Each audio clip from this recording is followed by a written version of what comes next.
Hey, happy Travel Tuesday.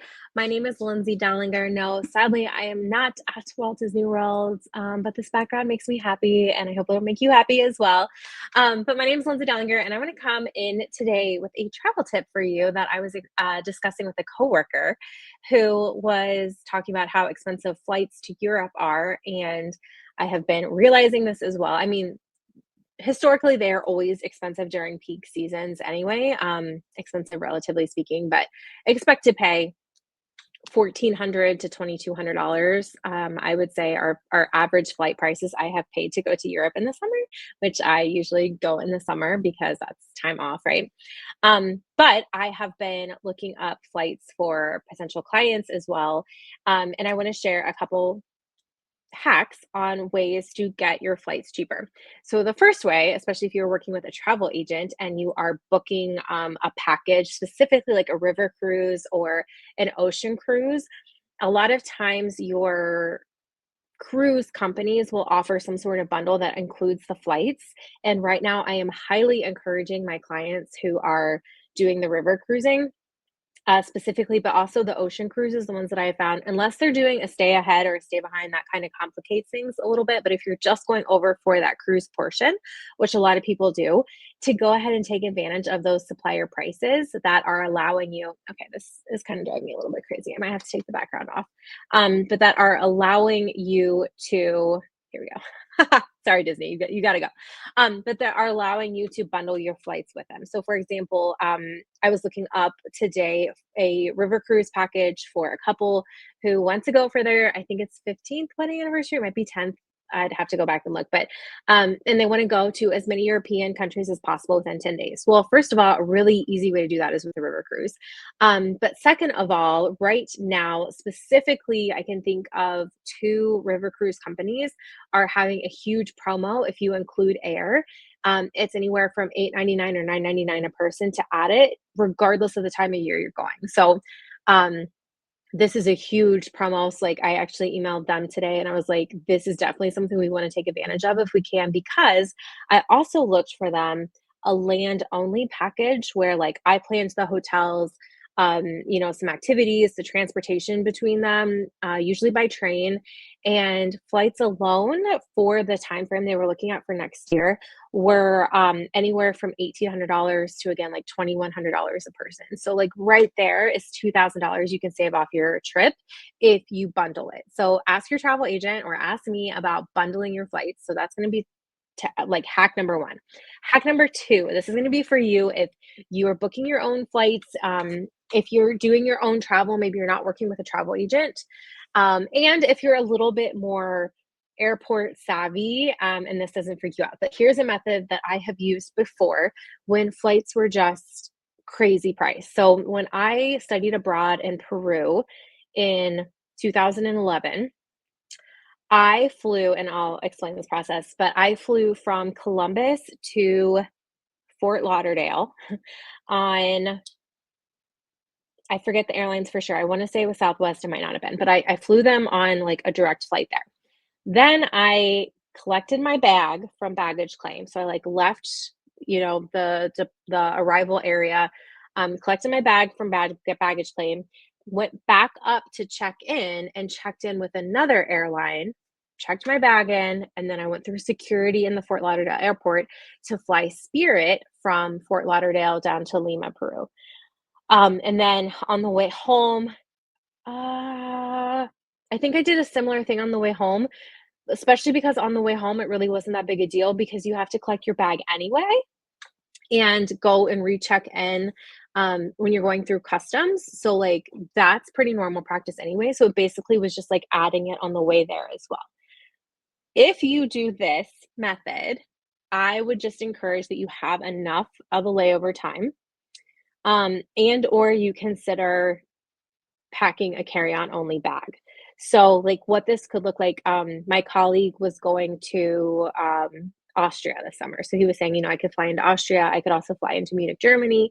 And I was telling them that I flew home with students this past summer. We flew Lufthansa from Munich to, I forget the airport for sure here. I'd have to go back and look, but we flew Lufthansa, which is like the German not really budget, but like a cheaper airline, um, back to the United States, and then they are actually in alliance with, I believe it's United, and so then we flew a United flight on the way home. So I was telling him you could always look up what airports, are hubs for some of these, like, cheaper airlines, like Lufthansa, Swiss, or not necessarily even, like, cheaper airlines, but the ones that are the airlines of whatever country you're going to, and look at where their hubs are here. So say the hub was in, this is, I don't know this for sure, but say the hub was in New York at JFK, for example. You could always fly Columbus to JFK on any airline that you can find a cheap flight on. You can get a one way, I don't know, on United, for example, and then get off there. I would allow yourself, personally, I would probably do a 4 hour layover just to be safe.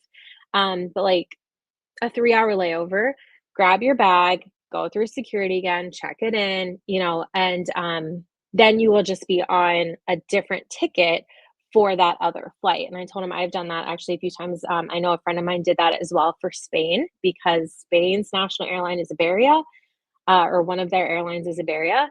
So they flew, well, she was in Chicago, but I looked at driving to Chicago to fly with her from Chicago over. One, it was a nonstop flight, which is really nice. But two, it was like half the price as me flying from Columbus to another place to fly on like a United or an American flight.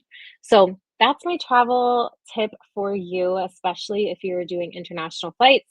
So this could be a quick Google search, is just going in and looking up wherever you want to go, like I said. So one of the options for him was Munich, Germany, or Salzburg, Austria, so he can see what airlines fly into there, where do they fly nonstop out of, or where are their hubs in the United States, and then look at getting to one of those hubs in another sort of way. The other tip that I'm coming in, I said two, but then I thought of three because I gave another tip at lunch, was you can always track these flights as well on Google Flights. So if you are like, I was looking at one of our things that we were going to do for spring break before we booked the cruise. I was looking at all inclusives, and because I actually don't think my dad's ever done an all inclusive, so I was excited for that. But I'm also very stoked about our cruise.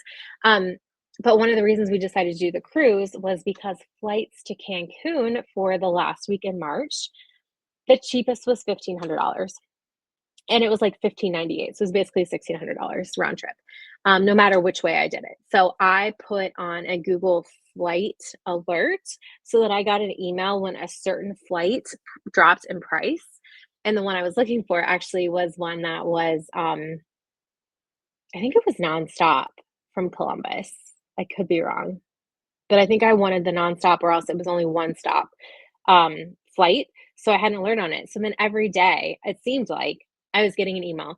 The flight to Cancun is now 1798. The flight to Cancun has dropped to 1515. The flight to Cancun. So like that's another way that you can do it so that you can kind of be aware and be ready to buy that flight when it drops a little bit in price. Now I will just say in general, it seems as though flight prices have gone up for peak travel times. Now, if you were able to travel, I don't know, down to Orlando, um, the first weekend in March, for example, it might not be as high as like prime spring break times or as President's Day weekend, Mardi Gras weekend, things like that. So, play that into account a little bit.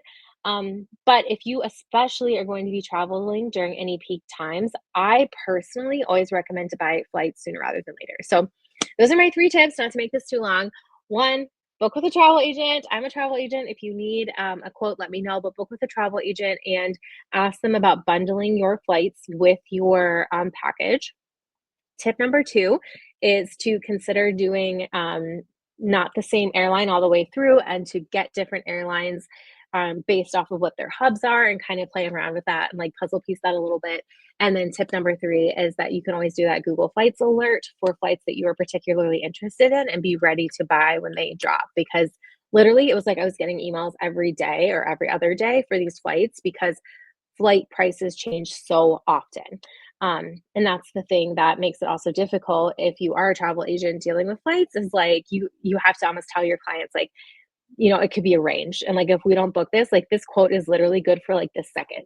And the price could change like in 5 minutes, to be honest. So anyway, let me know if you enjoyed this. Share this with a friend if your friend needs to hear some of these flight tips because these are really good ones that a lot of people don't think of.